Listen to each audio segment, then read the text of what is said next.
पिछले सेशन में हमने गीता का यह श्लोक लिया था जिस पर सेशन को समाप्त किया था।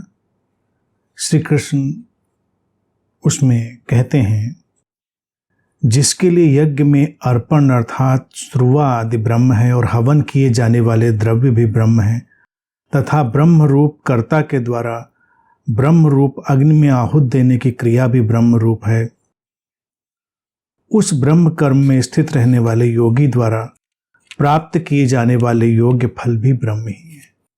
अर्थात श्री कृष्ण ने ये बताने का इसमें प्रयास किया था कि सब कुछ ब्रह्म ही है, उससे इतर और कुछ है नहीं। अर्थात सब कुछ वही परम चैतन्य का विस्तार है, सब तरफ वही है, एक ही है, कोई दूसरा नहीं है। आज हम आगे बढ़ते हैं। श्री कृष्ण कहते हैं, अब क्यों कहते हैं इस पर आते हैं। कुछ योगी जन देवताओं के पूजन रूप यज्ञ का ही भली भांति अनुष्ठान किया करते हैं और कुछ अन्य योगी जन परब्रह्म परमात्मा रूप अग्नि में अभेद दर्शन रूप यज्ञ के द्वारा ही आत्म रूप यज्ञ का हवन करते हैं। कुछ योगी जन श्रोत्र आदि समस्त इंद्रियों को संयम रूप अग्नियों में हवन किया करते हैं। कुछ योगी जन शब्दादि समस्त विषयों को इंद्रिय रूप अग्नियों में हवन किया करते हैं। अब यहाँ पर श्री कृष्ण यज्ञ हवन और इन सबको कई एंगल से कई कोणों से सामने रख रहे हैं। जितना भी संभव है, जो कुछ भी चलन में रहा होगा, वो सब श्री कृष्ण कह दे रहे हैं। क्योंकि पहली बात बिल्कुल संपूर्णता में श्री कृष्ण ने कह दी और उस बात को संपूर्णता में कहे जाने के बावजूद भी जब सामने का जो शिष्य था, अर्जुन जो था, वो नहीं समझा, उसकी आंखें वैसे ही बनी रहीं, तो श्री कृष्ण एक विस्तार दे रहे हैं कि देखो अलग अलग क्या क्या होता है, वो होता रहे, लेकिन तुम्हें कहाँ आना है ये देखना है। तो वो कह रहे कि कुछ योगी जन देवताओं के पूजन रूप यज्ञ का ही भली भांति अनुष्ठान किया करते हैं। देवता वही जो लोग संसार में कुछ देने में सक्षम हैं, कुछ लोग उनका सहयोग करते हैं। देखिए, देवताओं का पूजन भी अलग अलग अर्थ रखता है। आम व्यक्ति ने क्या बना लिया है देवताओं का पूजन कि मंदिर चले जाओ और कुछ फूल चढ़ाओ और कुछ मंत्र पढ़ लो, कुछ पाठ कर लो। किसी और धार्मिक अभिरुचि के व्यक्ति ने कुछ और बना लिया है कि ये पढ़ लो, ये कर लो, ये ऐसा कर लो, यानी कुछ कर लो, वो सारी चीजें। श्री कृष्ण उसको भी सामने रख दे रहे हैं क्योंकि बहुत सारे लोगों के अंदर ये कर लो, वो कर लो की सब भावना पड़ी हुई है, कर्तापन। तो और अभी जो उन्होंने कहा है कि सब कुछ ब्रह्म है, इसीलिए उन्होंने सब कुछ को योगी जन ही कह दिया, सभी को। सभी योगी जन क्यों हैं? क्योंकि हर कोई उसी यात्रा में संलग्न है। कोई कहीं भी चल रहा हो, किसी भी तरफ बढ़ रहा हो, अगर हम बहुत सतर्कता से देखेंगे, सजगता से देखेंगे, तो वो योगी है।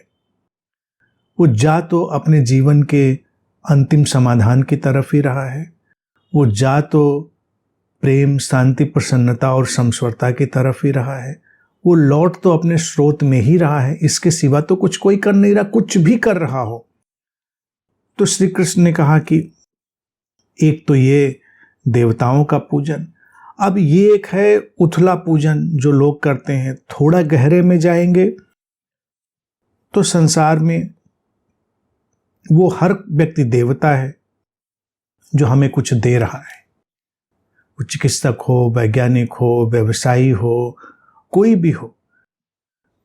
अब वो व्यक्ति मंदबुद्धि है जो किसी पत्थर की मूर्ति को, किसी विशेष कॉन्सेप्ट को देवता मानता है और उन लोगों को देवता नहीं मानता या नहीं जानता जो हमारे जीवन में कोई सार्थक योगदान कर रहे हैं। हमारे जीवन में जो कोई भी सार्थक योगदान कर रहा है वो देवता है, और देवता के पूजन का अर्थ है उसको सहयोग करें, उसको हम जैसे भी सहयोग कर सकते हैं उससे उसको सहयोग करें।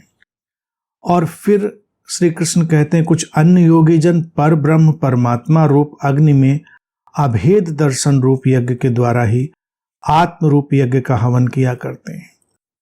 अब यहाँ पर हर श्लोक में वो एक इधर एक उधर दो दिशाओं में अर्जुन को धक्का दे रहे हैं। पर ब्रह्म परमात्मा रूप अग्नि, यानी कि अग्नि भी देखिए एक प्रतीक है।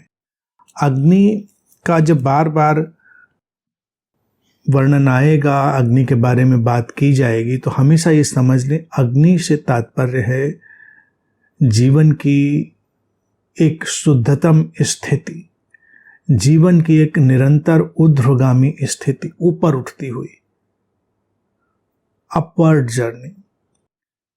मनुष्य ने जब प्रारंभ में अग्नि को देखा तो ऐसे धार्मिक प्रतीकों में आग को हमेशा के लिए शामिल कर लिया गया, क्योंकि आग अनूठी थी, अद्भुत थी। वो क्या करती थी ये उसको दिखाई दे गया।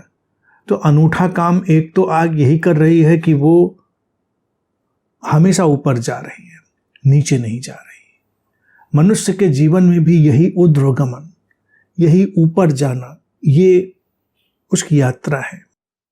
नीचे जाना नहीं, नीचे कोई जाना भी नहीं चाहता। और दूसरी जो आग की, अग्नि की विशेषता मनुष्य को दिखाई दी, शुद्धता की।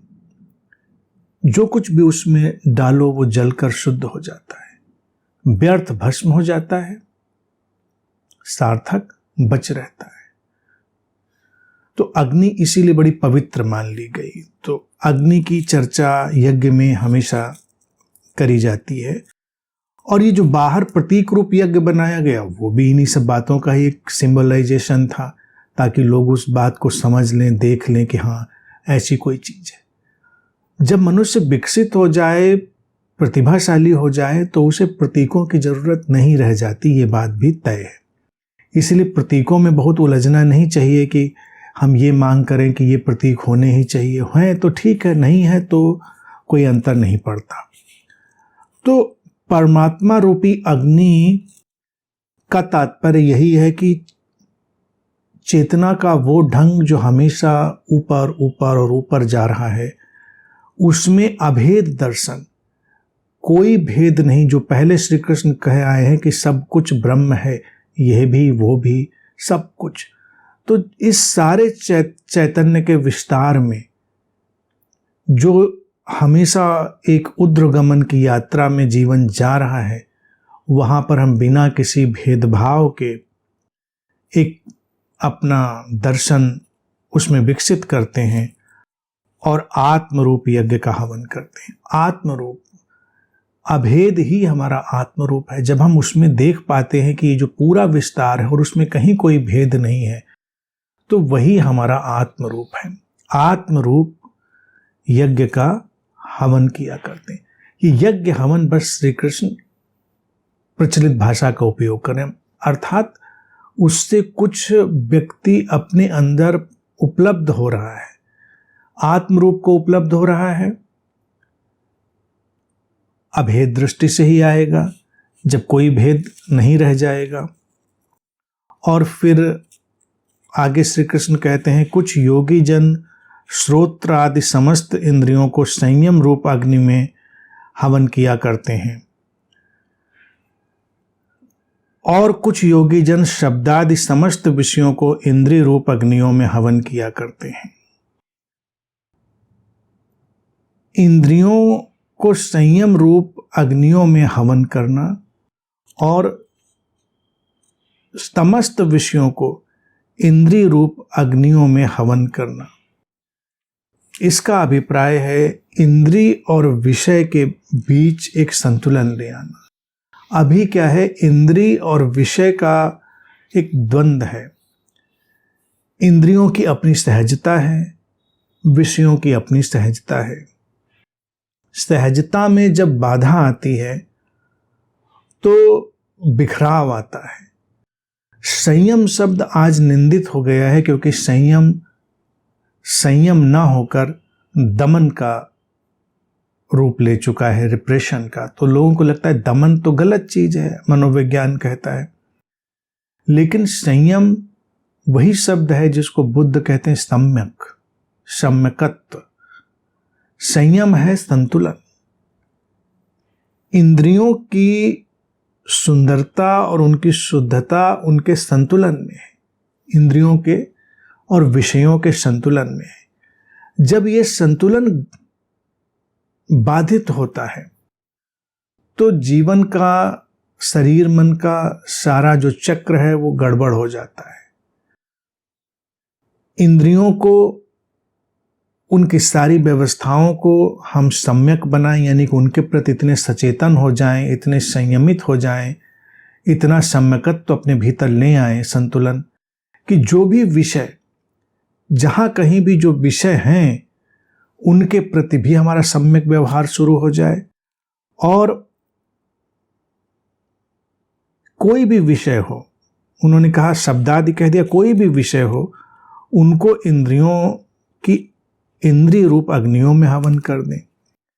यानी कि विषयों को भी हम एक संतुलन दे दें, हमारी इंद्रियों में जब वो प्रवेश करें तो वो हवन बन जाए। हवन, देखिए, एक जलने की प्रक्रिया, हवन हम कहते ही उसको हैं जब हम कुछ आग जला रहे हैं। तो विषय ग्रस्तता ना बने, विषय केवल एक सहज प्रवाह दें इंद्रियों को, तो वो हवन हुआ।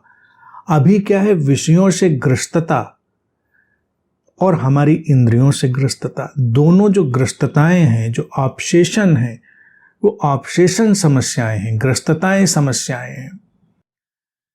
न कोई विषय बुरा है, न कोई इंद्रिय बुरी है। भेदभाव करके हमने विषयों को भी तोड़ा है, हमने इंद्रियों को भी तोड़ा है। धार्मिक व्यक्ति हमने बनाया ही उसको है जो संयम में नहीं है, जो एक विचित्र से असंयम में है, जो इनकार में है, जो हमेशा एक ना में रुचि लेता है। अब जब ना कहता है तो बड़ी ताकत लगाता है कि नहीं, हम ऐसा नहीं करते, हम वैसा नहीं करते। संयम का अर्थ ही वही है। विषय उसको बुलावा दे रहे हैं, विषय उसको प्रलोभन दे रहे हैं, और वो कहता नहीं। फिर कुछ दिनों में धीरे धीरे इतना जड़ हो जाता है कि शायद वो चीज़ें उसको प्रभावित नहीं करती। इसी तरह से जो लोग कपड़े नहीं पहनते, बहुत सारे ऐसे लोग हैं जो ठंडा गर्मी उन सब में वैसे ही बैठे रहते हैं। तो शुरुआत में तो परेशानी होती ही उनको, लेकिन फिर धीरे धीरे शरीर उस तरह से अपने को ढाल लेता है। शरीर मन को ढालने की अप्रतिम क्षमता है, लेकिन वो दमन है, वो संयम नहीं है, वो हवन नहीं है। विषयों और इंद्रियों में एक संतुलन लाना है, उनमें कोई अंतर्द्वंद नहीं हमें पैदा करना है। श्री कृष्ण कह रहे, अब वो सबको बता रहे कि कोई ऐसे करता है, कोई वैसे करता है। वो अभी ये नहीं कह रहे क्या सही है और क्या गलत है, वो केवल उसको एक परिदृश्य दिखा रहे हैं कि ऐसा ऐसा भी लोग करते हैं। और आगे जब वो आएंगे तब उसको बताएंगे कि वास्तव में श्रेष्ठ क्या है। श्री कृष्ण की देखिए अभी की जो स्टाइल है वो करीब करीब दिखाई देने लगी है अब तक के उनके वार्तालाप में, कि वो पहले कई सारी चीज़ें डिस्प्ले करते हैं और फिर उसको बताते हैं कि देखो इनमें ये श्रेष्ठ है। यानी उसको वो चुनने के लिए वो प्रेरित करते हैं। जैसे कोई अच्छा विक्रेता है तो तमाम सामान सामने डालता है, ये लो ये लो, फिर वो सेल्फ से एक और सामान निकालता है, कहता है ये तो बिल्कुल आप ही के लिए मंगाया है, बिल्कुल आपके लिए ही चुन के मंगाया है, क्योंकि तब तक वो आपके मूड को भांप चुका होता है।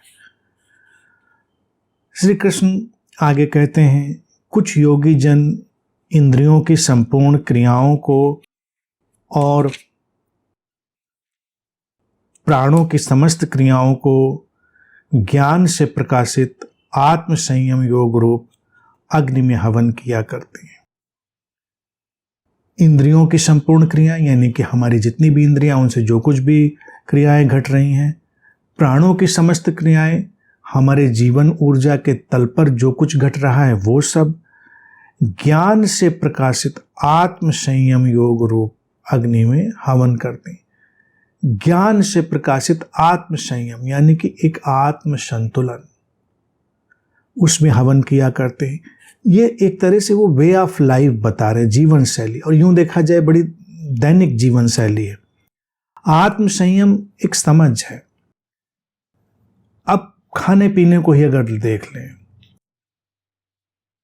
खाने पीने को ही अगर देख लें तो क्या होता है, अगर हम स्वस्थ हैं, शरीर मन हमारा संतुलित है, तो शरीर को जितना चाहिए हम उसको उतना ही देते हैं, मन को जितना चाहिए हम उसको उतना ही देते हैं, या उतना ही उसको मिल जाता, उससे अधिक की आवश्यकता नहीं होती। लेकिन अगर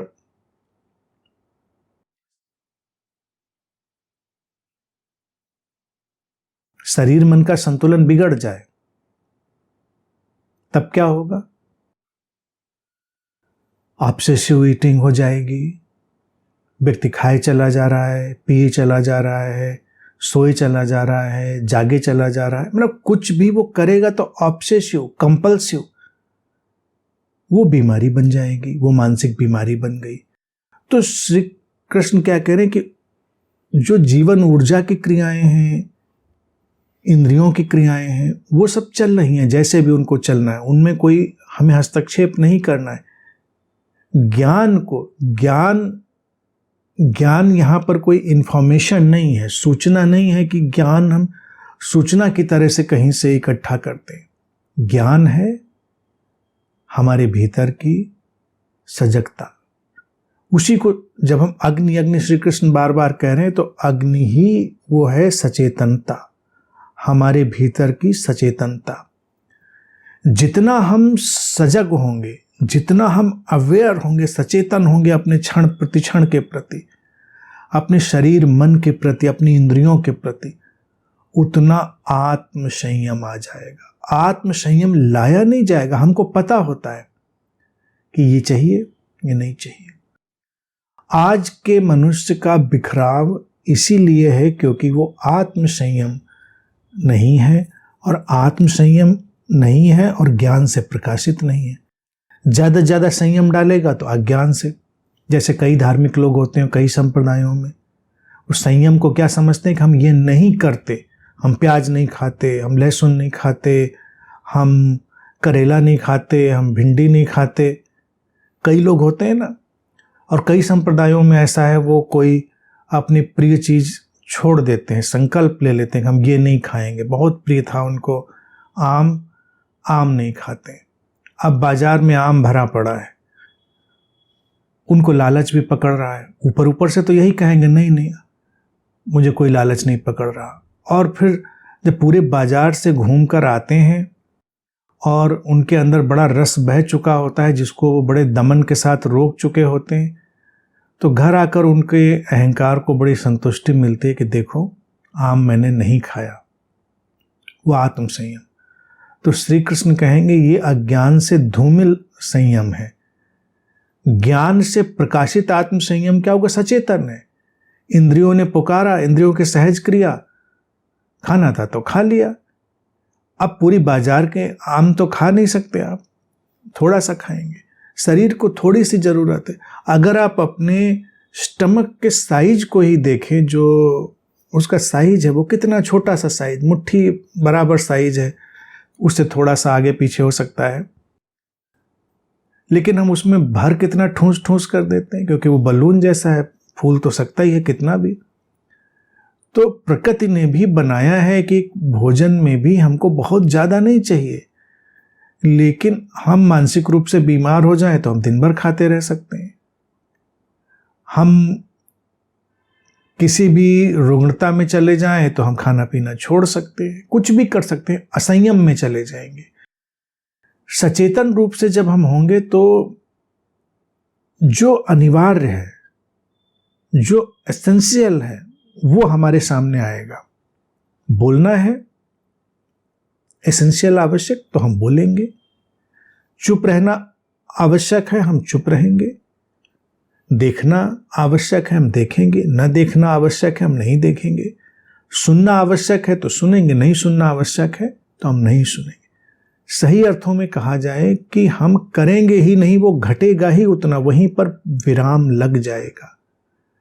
जीवन की सुंदरता ही यही कि वहीं पर विराम लग जाएगा, वो आत्म संयम ज्ञान से प्रकाशित सचेतनता से। तो श्री कृष्ण उसको धीरे धीरे ट्रिगर कहाँ कर रहे हैं, धक्का दे रहे हैं कि देखो सचेतनता की तरफ जाओ, हम ऐसा करेंगे हम ऐसा नहीं करेंगे मत सोचो, इंद्रियों के कर्म घटने दो, उनकी क्रियाओं को, प्राणों की क्रियाओं को घटने दो। और कुछ योगी जन ऐसा करते, उनमें से अगर तुम भी अपने को कहीं पाते हो तो तुम भी वैसा करो। आगे श्री कृष्ण कहते हैं, कई पुरुष द्रव्य संबंधी यज्ञ करने वाले हैं, कितने ही तपस्या रूप यज्ञ करने वाले हैं, तथा कई योग रूपी यज्ञ करने वाले हैं। अहिंसा आदि तीक्ष्ण व्रतों के पालन करता कई पुरुष स्वाध्याय रूप ज्ञान यज्ञ करने वाले हैं।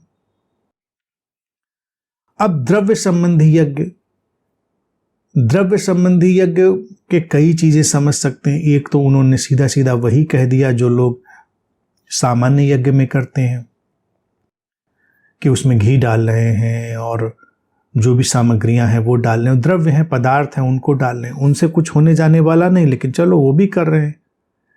बाकी जो पदार्थों में ही सारी चीज़ों को कर रहे हैं वो भी एक किस्म का जीवन में यज्ञ ही कर रहे हैं। वो तो यज्ञ हो गया जो हम देखते हैं कोई साधु तपस्वी करे। लेकिन अगर मान लो पदार्थों द्रव्य संबंधी यज्ञ करने वाले हैं, कोई जाकर बाजार में अपनी दुकान भी लगा रहा है तो वो भी द्रव्य संबंधी यज्ञ ही कर रहा है। कोई बीज बोने जा रहा है किसान जमीन में तो वो भी द्रव्य संबंधी यज्ञ ही कर रहा है। कोई किचन में खाना बनाने जा रहा है तो भी द्रव्य संबंधी यज्ञ ही कर रहा है। वो उसकी अपनी उपादेयता है, उपयोगिता है, जितनी उपयोगिता है उतनी है, बस उससे ज़्यादा में ना उलझें, उससे कम में ना उलझें। और कहते कितने तपस्या रूप यज्ञ करने वाले हैं, यानी कि कुछ कठोरता के साथ में तपाना है, शुद्धता की तरफ जाने वाला है। उसमें कई योग रूपी यज्ञ करने वाले, योग के जितने प्रकार हो सकते हैं वो सब। अहिंसा आदि तीक्ष्ण व्रतों का पालन करता, अहिंसा आदि, अहिंसा का कोई पालन कर लेगा वो भी एक किस्म का यज्ञ है। जैसे आजकल कोई वीगन हो गया, कोई ऐसा हो गया, तो वो अपने किस्म का यज्ञ कर रहा है। वो सही है या गलत है, श्री कृष्ण अभी ऐसा कुछ नहीं कह रहे। कई पुरुष स्वाध्याय रूपी ज्ञान यज्ञ करने वाले हैं। कई लोग स्वाध्याय में चले जाते हैं। स्वाध्याय का अर्थ ये नहीं कि अकेले बैठ के किताबें बाज रहे हैं, वो स्वयं ही स्वयं का अध्ययन करते हैं, स्वयं ही स्वयं का अवलोकन करते हैं। हाँ, पढ़ना वढ़ना तो उसमें शामिल है, पढ़ना सुनना तो शामिल हो ही जाता है। स्वाध्याय है स्वयं का अध्ययन, स्वयं के ऊपर फोकस, स्वयं को जागृत करने के स्वयं के द्वारा किए गए सारे प्रयास। तो ऐसे यज्ञ भी कई लोग कर रहे हैं। संसार में यज्ञ चला, ये जीवन यज्ञ है, हर तरह की चीजें चल रही हैं। अन्य अनेक योगी जन अपान वायु में प्राण वायु का हवन करते हैं। उसी प्रकार अन्य योगी जन प्राण वायु में अपान वायु को हवन करते हैं। तथा अन्य कितने ही नियमित आहार करने वाले प्राणायाम परायण पुरुष प्राण और अपान की गति रोककर प्राणों को प्राणों में ही हवन किया करते हैं। ये सब उन्होंने प्राणायाम इत्यादि की बातों को यहाँ पर रख दिया। जो एनर्जी एक्सरसाइजेज हैं, प्राणायाम हैं, प्राण की क्रियाएं हैं, उन सबको उन्होंने वर्णन कर दिया। अपान वायु और प्राण वायु ये सब जो है हवन एक क्रिया है जो शुद्धता की तरफ ले जा रही है। तो प्राणायाम के अपने लाभ हैं, प्राणायाम आप करते हैं, वो क्रियाएं करते हैं, उसके अपने लाभ हैं। तो श्री कृष्ण कह रहे हैं कि कुछ लोग वैसा वाला सब काम कर रहे हैं, वो भी अपना एक ढंग है। आगे कहते हैं कि ये सभी साधक यज्ञों द्वारा पापों का नाश कर देने वाले और यज्ञों को जानने वाले हैं। ये सब कोशिश क्या कर रहे हैं? पापों का नाश कर देने वाले और यज्ञों को जानने वाले हैं साधक। यानी कि जीवन यज्ञ को जानते, जीवन जैसा घट रहा है उसको जानते हैं, और हर कोई पापों के नाश में ही संलग्न है। अर्थात पाप क्या है? जीवन में दुखी रहना ही एकमात्र पाप है। जीवन जो पूर्णतया मुक्त है उसमें काल्पनिक बंधनों में रहना ही पाप है। तो हर कोई उन काल्पनिक बंधनों से भी हट रहा है, दुखों से भी हटना चाहता है, तो वो सब जानता है इस सब चीज को हर कोई। हे कुरुश्रेष्ठ, यज्ञ से बचे हुए अमृत का अनुभव करने वाले योगी जन सनातन परम ब्रह्म परमात्मा को प्राप्त होते हैं, और यज्ञ न करने वाले पुरुष के लिए तो यह मनुष्य लोक भी सुखदायक नहीं है, फिर परलोक कैसे सुखदायक हो सकता है? यज्ञ से बचे हुए अमृत का, यानी कि जब ये पूरा निचोड़ हो गया तो अमृत वही है अकर्म की, अकर्ता की स्थिति। उसको अनुभव करने वाले योगी जन सनातन परम ब्रह्म परमात्मा को प्राप्त होते हैं। वो जीवन के शाश्वत नियम के साथ लयबद्ध हो जाते। परमात्मा आम धारणाओं में एक नियंता है जो सुपर कंप्यूटर पर बैठ के लोगों को कंट्रोल कर रहा है। श्री कृष्ण का परमात्मा नियंता नहीं, नियम है। वो जीवन का शाश्वत नियम है। तो जो योगी जन अब तक इतना सब जान चुके हैं, तो वो सनातन इटर्नल परम ब्रह्म सुप्रीम कॉन्शियसनेस और परमात्मा जीवन का शाश्वत नियम, वो स्रोत जो हमेशा हर तरफ विद्यमान है, जो जीवन के शाश्वत नियमों से संचालित है, या जीवन के शाश्वत नियम ही जो अपना कार्य कर रहे हैं, वो योगी जन जो अमृत को जान चुके हैं, वो उसको प्राप्त हो जाते हैं, शाश्वत नियम से लयबद्ध हो जाते हैं। और यज्ञ न करने वाले पुरुष के लिए तो यह मनुष्य लोक भी सुखदायक नहीं है। देखा चालाकी श्री कृष्ण की, इसीलिए तो उनको छलिया कहते हैं। उतनी देर उसको नचाया, घुमाया, उसको भी सुनने में लगा कि बहुत कुछ भारी भारी बातें कह रहे, यज्ञ ये यज्ञ वो यज्ञ, अपान वायु प्राण वायु, आत्म संयम, आत्मज्ञान, परमात्मा परम ब्रह्म, ये वो। क्योंकि अर्जुन ज्ञान पिपासु है। जैसे कुछ लोग रक्त पिपासु होते हैं, वैसे कुछ लोग ज्ञान पिपासु होते हैं, कुछ ध्यान पिपासु होते हैं। तो अर्जुन एकदम से ऐसा प्रदर्शित कर रहा है ज्ञान पिपासा और श्रेष्ठता के भाव से भरा है। तो श्री कृष्ण ने इतनी देर उसको, इसीलिए उनको नर्तक कहते हैं, वो नाच रहे हैं, नचा रहे हैं, नचा दिया उसको इतनी देर। अब आके उसको कह रहे हैं कि यज्ञ न करने वाले पुरुष, यानी कि जीवन की जो व्यवस्था चल रही, जो आग जल रही है, उसमें जो नहीं शामिल हुआ, जो समिधा नहीं बना, आहुति नहीं बना उसमें, उसके लिए तो मनुष्य लोक भी सुखदायक नहीं है। फिर परलोक कैसे सुखदायक होगा? तुम सोचते हो, तुम कहते हो कि ये सब करके हम चले जाएंगे भाग कर छोड़कर, और परलोक में किसी दूसरे लोक में हम अच्छा जीवन जिएंगे। ऐसी बातें वो पहले कहे आया है। श्री कृष्ण कह रहे हैं भाग जाओ, लेकिन जीवन के यज्ञ से जो भागा, परलोक तो छोड़ो, जो तुम्हारी कल्पना में कोई परलोक है उसको तो छोड़ो। इस लोक में ही सुख नहीं मिलेगा, क्योंकि जीवन यज्ञ चल रहा है। यहां पर सब बात वो नचाएं भले ही, लेकिन बातें सटीक ही करते हैं। वो कहते हैं जीवन यज्ञ चल रहा है, इंद्रियों की क्रियाएं चल रही हैं, प्राणों की शक्तियां चल रही हैं, जीवन ऊर्जाओं के नृत्य चल रहे हैं, ये सब अपने आप चल रहा है। विराट अस्तित्व के नियम से जागतिक लयबद्धता में क्रियाओं का एक नृत्य चल रहा है, कर्मों का एक जाल बुना जा रहा है प्रतिक्षण। उसमें हमें शामिल होना ही है, हम शामिल होंगे ही, संयम के साथ हम शामिल होंगे, क्योंकि कोई अतिरेक नहीं। संयम यही है, कोई राग द्वेष नहीं, हर्ष शोक नहीं, कोई हमारे अंदर उत्तेजना नहीं है। ये क्षण यही लाया है हमारे साथ, हमारे लिए। ये क्षण जो लाया है, इस क्षण में वैसे ही बहना है। हर्ष शोक राग द्वेष भय लोभ इत्यादि जिसकी श्री कृष्ण चर्चा पीछे करते आए हैं, उनकी तरह से जाएंगे तो आत्म संयम नहीं होगा। ज्ञानी होने की जो एक व्यवस्था और ढंग है वो नहीं होगा, एक बिखराव होगा। लेकिन अगर हम आत्मज्ञान से प्रकाशित आत्म संयम के साथ जीवन के यज्ञ में शामिल होंगे तो जीवन ही हमको संभालेगा, क्योंकि जीवन ही जीवन को संभालता है। हम जीवन ही हैं, हम जीवन से अलग नहीं हैं। ऐसा नहीं कि जीवन कुछ और है, हम कुछ और है। हम ही जीवन है, हम ही शाश्वत नियम है। तो उस लयबद्धता से भागने का कोई उपाय तो नहीं है। और उसको जब भी ऐसी कोई बात कहते, अभी तक हम लोग देख रहे हैं इतने नीतिज्ञ कुशल व्यक्ति हैं, तब उसके अहंकार को वो थोड़ा सा सहलाते भी, हे कुरुश्रेष्ठ। उसको ये नहीं कहते कि अगर उसको कह दें कि हे मूर्ख, तू समझ नहीं रहा है, ऐसा ही होता है, तो अभी वो भन्ना के धनुष धनुष फेंक के भाग जाएगा। क्षत्रिय राजा के दर्प से भरा हुआ है। तो श्री कृष्ण जब भी कोई ऐसी सटीक बात कहते हैं जो धक्का देने वाली है, तो उसको आर्य श्रेष्ठ, कुरुश्रेष्ठ और बड़े भारी भरकम शब्दों से संबोधित करते हैं।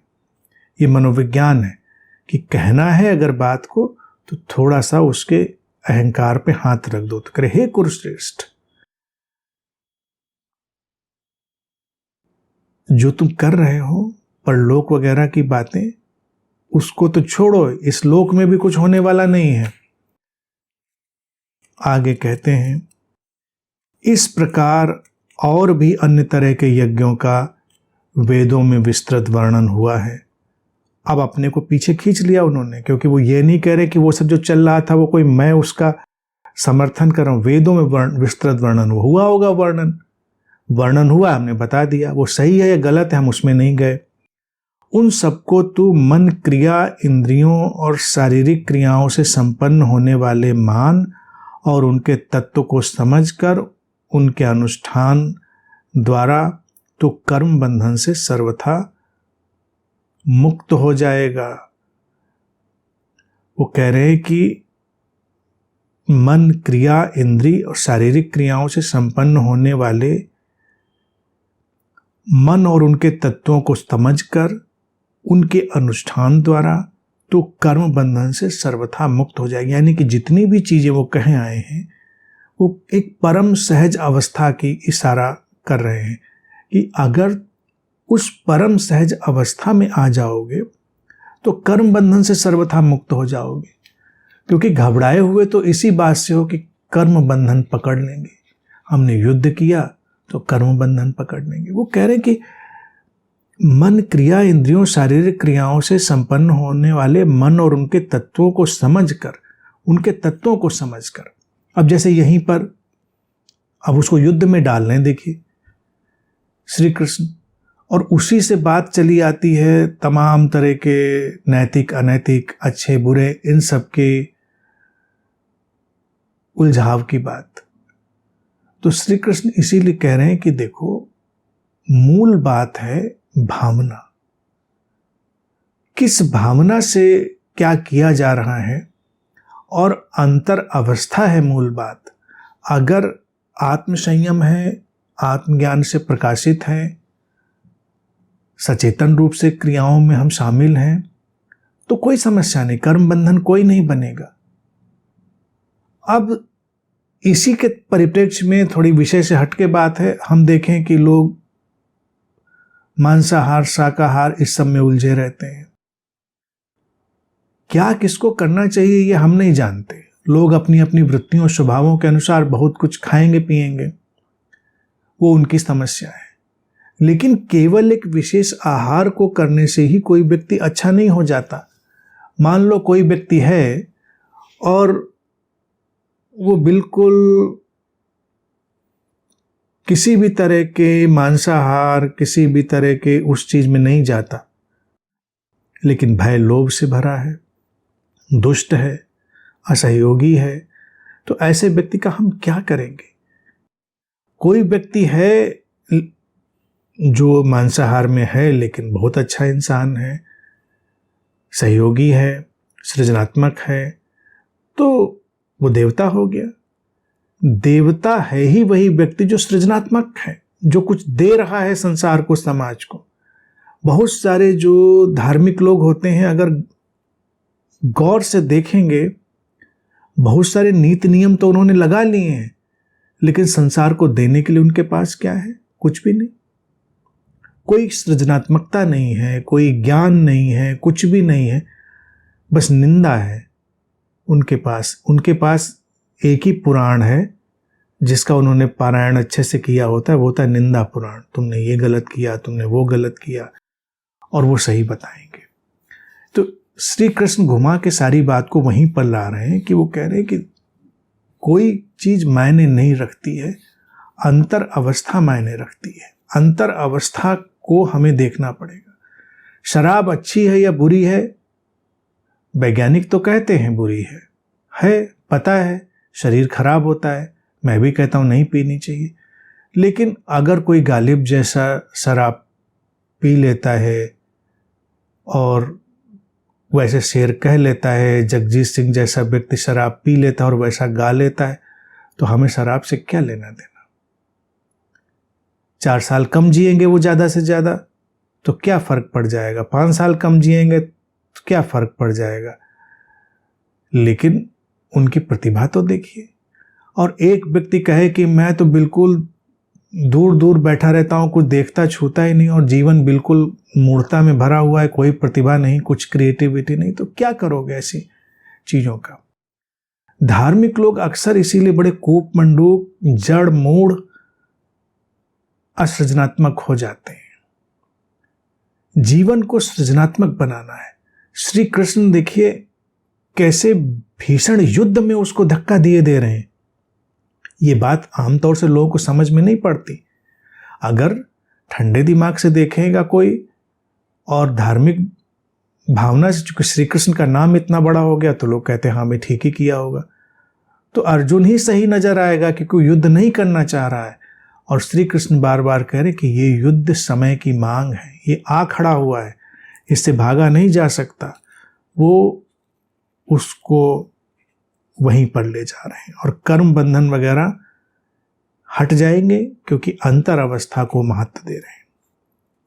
आगे श्री कृष्ण कहते हैं, हे परंतप अर्जुन, द्रव्य में यज्ञ की अपेक्षा ज्ञान यज्ञ अत्यंत श्रेष्ठ है, क्योंकि कर्म के संपूर्ण फल ज्ञान में समाप्त हो जाते हैं। अब वो अपनी ओरिजिनल टोन में चले आए श्री कृष्ण। कहते द्रव्य में यज्ञ की अपेक्षा ज्ञान यज्ञ अत्यंत श्रेष्ठ है। पहले उन्होंने कहा वेदों में वर्णन है। अब वेद अर्थात कोई भी संहिता, कोई किताब होगा, वर्णन हुआ करे। श्री कृष्ण किसी किताब की परवाह नहीं करते। श्री कृष्ण जैसे लोग किसी शास्त्र किताब की परवाह नहीं करते। वो कह रहे हैं कि पदार्थों के माध्यम से जीवन में की गई कोई भी क्रिया हो, उससे ज्ञान यज्ञ अत्यंत श्रेष्ठ है। अर्थात जो इंटेलिजेंस है, अवेयरनेस है, जो सजगता है, समझ है, अंडरस्टैंडिंग है, वही श्रेष्ठ है, क्योंकि कर्म के संपूर्ण फल ज्ञान में समाप्त हो जाते हैं। ज्ञान है तो कर्म का कोई फल नहीं, ज्ञान नहीं है तो कर्म के बंधन ही बंधन है। ज्ञान महत्वपूर्ण है, जानना महत्वपूर्ण है, मानना महत्वपूर्ण नहीं है। मानने में सब द्रव्यमय चीजें हैं। श्री कृष्ण के पीछे खड़े हुए जो लोग पैदा हो गए, जो श्री कृष्ण के भक्त भी पैदा हो गए, वो द्रव्यमय यज्ञ में लगे हैं, पदार्थ में। श्री कृष्ण कह रहे समझ पर्याप्त है, वो ज्ञान यज्ञ ही श्रेष्ठ है। समझो बात को, ये क्या है सब। एक मानने की काल्पनिक दुनिया अगर बना लोगे, आप उसमें अटक जाओगे। मानने की दुनिया में जाओगे तो धारणाएं, विश्वास, मत सब बांध लेंगे, कल्पनाएं बांध लेंगी। जानने में जाओगे तो जीवन का शाश्वत नियम स्पष्ट होगा। जीवन की लय में आओगे। जीवन की लय में कोई कर्म बंध नहीं है। ये सब पूरा कार्य व्यापार चल रहा है जगत का, कहीं कोई कर्म बंध दिखाई देता है? वहां पर कुछ भी तो नहीं। भूकंप आए, सुनामी आए, कुछ भी हो जाए, क्या कहीं किसी को कर्म लगता है? हुआ हो गया, गया, बात भूल गई। फिर उठो, फिर नया निर्माण करो, नीड़ का निर्माण फिर। मनुष्य की नियत ही यही है कि नीड़ का निर्माण फिर, युद्ध का आह्वान फिर, आया युद्ध, आह्वान किया, गए, उसमें समाप्त हुआ, नए का फिर निर्माण शुरू कर दिया। लेकिन समझ जब होगी तो ये सब हो जाएगा, मान्यता होगी तो व्यक्ति धराशायी हो जाएगा। भारत में अगर अतीत में जाएं तो यहाँ तमाम युद्ध हार ही लोग इसलिए गए, जो युद्ध लड़ने वाले राजा सेनापति थे वो किसी मान्यता में अटके थे, और जो उनका दुश्मन था वो उस मान्यता को मानता नहीं था। उसने उनकी उस कमजोरी का फायदा उठा लिया, उनकी मान्यता पर चोट कर दी और वो विचलित हो गए, हार गए। युद्ध में समझ अनिवार्य है, और समझ इतनी व्यापक, इतनी डायनामिक चीज है कि उसको किसी परिभाषा में बांधा नहीं जा सकता। श्री कृष्ण के पास स्पष्ट समझ है कि इस युद्ध में विजयी होना है, तो विजयी होने के लिए वो सारे उपाय अपना रहे हैं। उन सारे उपायों के साथ वो अर्जुन को आगे ले जा रहे हैं। श्री कृष्ण जी को ये नहीं कह सकता कि ये झूठ क्यों बोल दिया, क्योंकि यहां झूठ भी उनके लिए एक उपकरण है। उनसे कोई ये नहीं कह सकता कि आपने ये चीज ऐसे क्यों पेश कर दी थी, तो ऐसे और उसको ऐसे पेश कर दिया, क्योंकि वो भी उनके लिए युद्ध जीतने का हथियार है। यहां पर इस क्षण की मांग है इस युद्ध को जीतना, उसके पार जाना, क्योंकि एक तरफ बेहोशी से भरे लोग खड़े हैं, सोए हुए लोग खड़े हैं, भय और लोभ से भरे खड़े हैं, और इन सब के बीच श्री कृष्ण जागे हुए सचेतन खड़े हैं। श्री कृष्ण जानते हैं कि सचेतनता की विजय होनी चाहिए। अगर ज्ञान की, समझ की पराजय होगी तो हम लंबे समय तक अंधेरे में खो जाएंगे। लेकिन ये समझ व्यापक है, समझ इतनी सीमित नहीं है कि आप अपनी सचेतनता खो दीजिए, आप बिल्कुल जो दुष्चक्र हैं अचेतनता के उनमें खो जाइए। श्री कृष्ण के लिए सबसे महत्वपूर्ण है ज्ञान यज्ञ। तो वो इसीलिए अर्जुन को प्रेरित करके वहां तक ले आए हैं और कह रहे हैं कि जब कर्म के संपूर्ण फल ज्ञान में समाप्त हो जाते हैं, अंतिम ज्ञान क्या हुआ, अकर्ता और अकर्म का, तो सारे फल वहां पर समाप्ति हो गए, क्योंकि फलों की कोई आशा नहीं रह गई।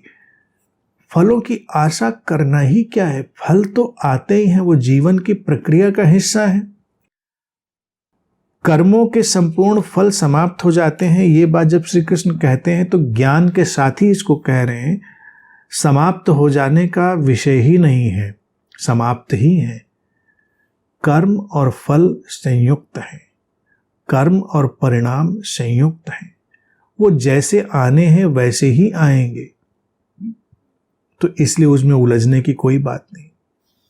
अभी का मनुष्य क्या है, जो अचेतन है, बेहोशी में जी रहा है, कर्म में भी उलझा है, कर्म के फल में भी उलझा है। श्री कृष्ण जिस ज्ञान यज्ञ की बात करें उसमें कर्म भी उस स्रोत से घट रहे हैं, फल भी उस स्रोत से घट रहे हैं।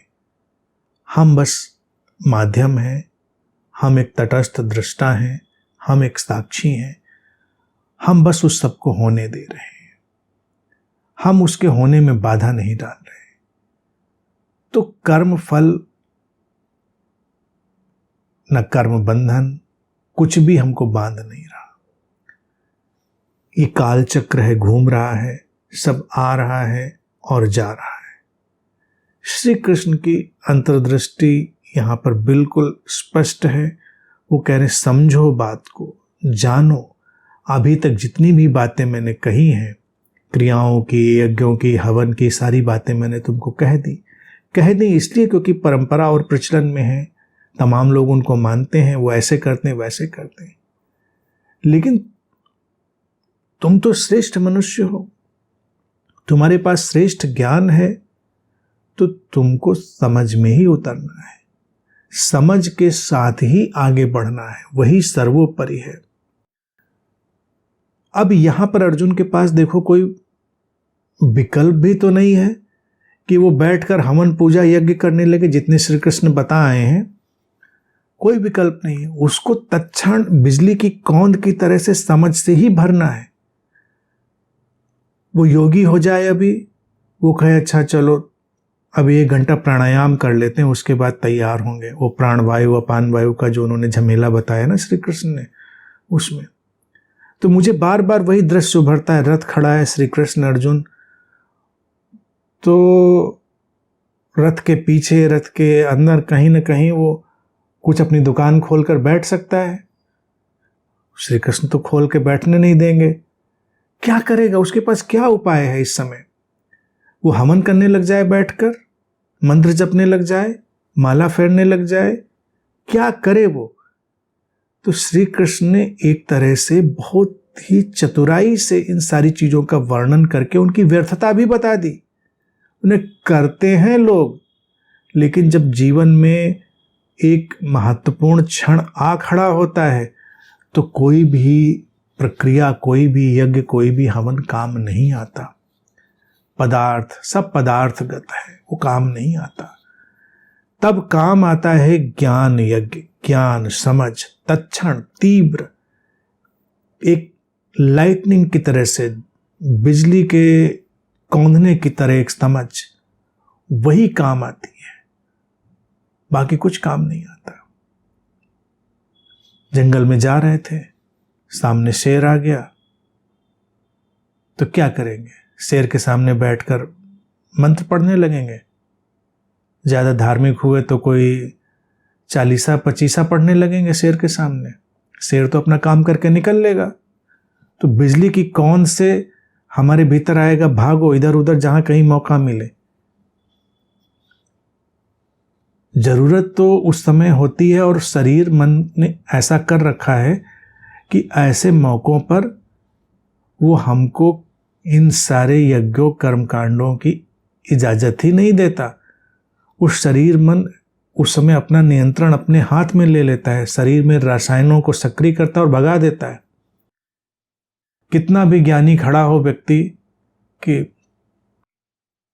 सब माया है, आता है जाता है, किसी से कोई भेद नहीं पड़ता, और अचानक घर भरभरा कर ढहने लगे तो कूद कर वो भागेगा। पहला काम वो करेगा, कूद कर भागेगा। ये नहीं करेगा कि अब इसमें हम कौन सा मंत्र, उपाय, हीलिंग, रिपेयरिंग कुछ करें, नहीं, सीधे भागेगा। तो ये जो जीवन रक्षा में समझ की पॉकेट्स हैं, अस्तित्व ने इनको अपने हाथ में ही रखा है, वो एकदम से सक्रिय हो जाती हैं, एकदम से सक्रिय हो जाती हैं, और हम वही करते हैं उस समय जो उचित होता है, वो समझ है। अब कोई नासमझी से भरा व्यक्ति हो और जंगल में जा रहा हो, शेर आ गया हो, तो वो जरूर सोच सकता है कि अभी अभी श्री कृष्ण ने गीता में कहा था कि सब ब्रह्म है, शेर भी ब्रह्म है, मैं भी ब्रह्म हूं, एक ब्रह्म दूसरे ब्रह्म के सामने आ रहा है। अब शेर ने तो गीता पढ़ी नहीं है, शेर की अपनी गीता है, तो अपनी गीता गा के चला जाएगा। लेकिन अगर किसी कोई ऑब्सेस्ड हो गया है ये सब श्री कृष्ण के लिए जो इकट्ठा किया हुआ ज्ञान है, वो भी द्रव्य ही है, वो बोझिल बनाता है। सब ब्रह्म है, शेर आ रहा है, कुछ नहीं करना। ज्ञान यज्ञ श्रेष्ठ है, समझ चाहिए इस समय करना क्या है, समझ, अवेकनिंग। इस समय जो जरूरी है वही होना चाहिए, जो आवश्यक है वही होना चाहिए। तो